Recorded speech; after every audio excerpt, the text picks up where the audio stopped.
जन का मतलब जनता, सु का मतलब सुंदर, राज का मतलब राज। जनता का सुंदर राज, उसी का नाम है जन सुराज। ये बात आप लोग को समझ में आ गया? जन सुराज, जनता का सुंदर राज। तो आप पूछिएगा कि राज तो 70 सालों से चल रहा है, तो किसका राज चल रहा है? पता है आप लोग को? बताइए, किसका राज चल रहा है? नेता का राज चल रहा है। वोट आपका, राजनेता का।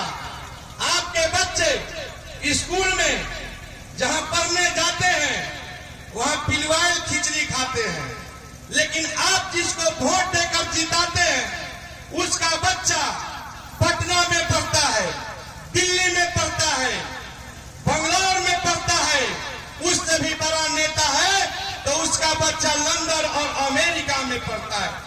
बताइए, आपका राज है? राजतंत्र खत्म हो गया, लेकिन आज भी राजतंत्र हावी है, राजा के रूप में नहीं, नेता के रूप में। तो बताइए, आपका राज है? अब जोर से थोड़ा बोलिए, तभी तो हमको भी लगेगा। आपका राज है? चाची लोग 50% आरक्षण पर अपने बात, आप लोग का राज है? तो कैसे आएगा, कैसे होगा? आप हमको जिताए हैं, हम अपना बेटा के फेर में हैं। आप जिसको विधायक बनाए हैं वो अपना बेटा के फेर में है, आपके फेर में नहीं है। तो प्रधान जी कहते हैं कि आपका कल्याण कोई नहीं करेगा, हमको भी विधायक बनाइएगा, हम भी अपना बच्चा के फेर में लग जाएंगे। अगर हमको भी मंत्री बनाइएगा, हम भी अपने बच्चों के फेर में लग जाएंगे। फिर आपके बच्चे का क्या होगा? इसके लिए आपने कभी सोचा है? कभी आपने नहीं सोचा। आप भी अपने बच्चे के बारे में सोचिए। जिस दिन आप अपने बच्चे के बारे में सोचिएगा, उसी दिन से आपका राज आएगा, नहीं तो ऐसे ही चलता रहेगा। आप लोग कहते हैं वोट देने के बाद कि नेता हमको ठग लिया, कहते हैं ना कि नेता हमको ठग लिया। हम कहते हैं नेता आपको नहीं ठगा है, नेता आपको कभी नहीं ठगा है। अगर नेता आपको ठगता तो एक बार बटन दबाते हैं तो 5 साल के लिए नेता बनता है, फिर 5 साल के बाद आप ही के पास वोट मांगने आता है और फिर आप दोबारा वोट देते हैं और फिर वो 5 साल के लिए बनता है। फिर 5 साल के बाद आप ही के पास वोट मांगने आता है और फिर आप बटन दबाते हैं, वो दोबारा नेता बनता है। अगर नेता आपको ठगता तो आप 5 साल में सुधर जाते, 5 साल में नहीं संभले तो 10 साल में संभल जाते, लेकिन तो आप 70 साल से ठगे ही जा रहे हैं। तो नेता आपको नहीं ठग रहा है, आप खुद ठगाए आ रहे हैं। जिस चीज पर, जिस सामान के लिए आपने नेता को वोट दिया है, वो चीज आपको मिल रहा है। आप अब पूछने का बारी आया है, जोर जोर से बोलिएगा। याद कीजिए, आज से 4.5 साल पहले बीजेपी के लोग आपके पास आए थे और बोले थे ना कि चावल मोदी जी फ्री कर देले बारा। बोले थे कि नहीं बोले थे? बोलिए, बोले थे कि नहीं बोले थे? जी आवाज कहीं नहीं आ रहा आप लोग? आप लोग कभी माइक नहीं क्या? बोले थे ना। और आप लोग झूम झूम के 5 किलो चावल के नाम पर मोदी जी को वोट दिए थे ना, दिए थे ना। तो बताइए, डीलर कितना चोर है? तो 1 किलो चावल चुरा के आपको 4 किलो चावल दे रहा है कि नहीं दे रहा है? दे रहा है कि नहीं दे रहा है? तो आप वोट दिए हैं चावल पर, तो चावल आपको मिल रहा है कि नहीं मिल रहा है? तो बताइए, नेता कैसे ठगा? आप वोट जात पात के नाम पर दिए हैं कि नहीं दिए हैं? बोलिए, जात पात पर दिए हैं ना जी? तो जहां जाइए वहां जात का बात चल रहा है कि नहीं चल रहा है? जहां बैठिए वहीं बिहार में जात का बात चल रहा है कि नहीं चल रहा है? तो वोट दिए चावल पर, तो चावल रोग के मिलते बा। वोट देनी जात पात पर, तो जात के चर्चा चलते बा। वोट देने लगा पाकिस्तान पुलवामा के नाम पर, तो बोली मीडिया में पाकिस्तान पुलवामा के न्यूज चलता कि ना चलता? यही जो मीडिया के भाई लोग बा, रोज देखी न्यूज चलता, पाकिस्तान पुलवामा के चलते बा। रउआ वोट दिले है राम मंदिर के नाम पर, तब बोली राम मंदिर बनल कि ना बनल? देखी चाची जौना चीज पर वोट दिले है उ नेता रउआ के दिले। रउआ वोट दिले धर्म के नाम पर दिले कि ना दिले है? जितना हिंदू भाई वालों धर्म के नाम उस्काला पर रउआ भाजपा के वोट दिले है, और जितना मुसलमान भाई बैठल बा उ लोग कहे कि ए जी हम लालटेन में तेल बन के जोड़ दें तो जोड़ दें, लेकिन भाजपा के वोट ना दें तो ना दे। तब बताई रउआ हिंदू के नाम पर, मुसलमान अपन जान बचावे के नाम पर 10 साल में मोदी जी के हरावे पाए है कोई मुसलमान? पागे मुसलमान भगा देना रहा। इस सब नेता के चोचला है। रउआ के बनले बा एक धर्म में, एक जना के बनले बा दूसर का धर्म में।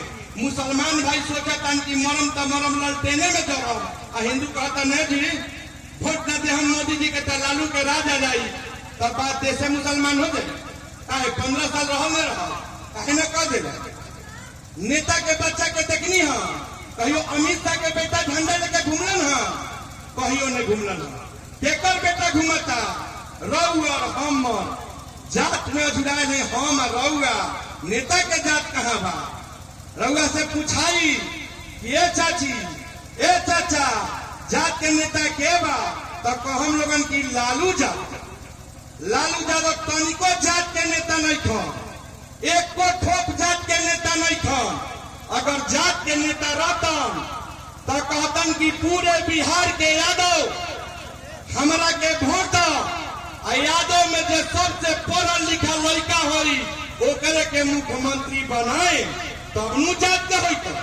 कहले बारा कहीं कहले बारा का कहला कि पूरा यादव हमको वोट दो और मेरा नौवा फेल बेटा मुख्यमंत्री बनेगा, बिहार का मुखिया बनेगा, और आप लोग अपने बेटा को MA BA कराकर चपरासी के लिए नौकरी खोजवाते फिरिए। यही ना कहते हैं?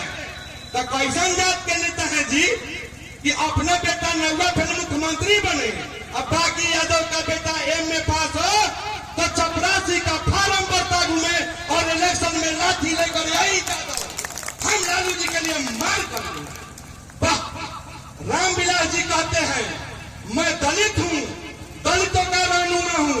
कई दलित को नेता बनाए हैं, अपना बेटा को, अपने भाई को, और कहते क्या है कि हम दलित के रहनुमा हैं। बिहार में दल कैसे बनला?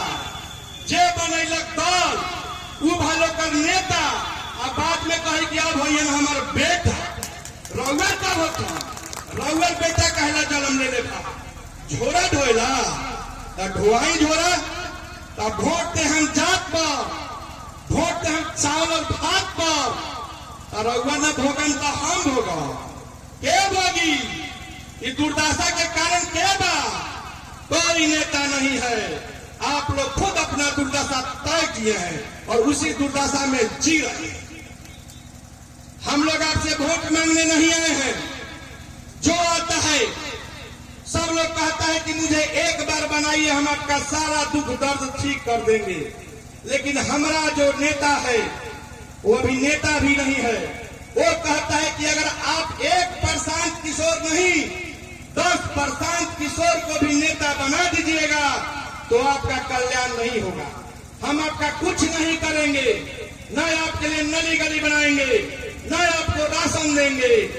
आप कहिएगा दे दी के वोट दे के का हो, इतना कुछ करबे ना करेंगे। वो आपको आगे बढ़ने का रास्ता बताएंगे।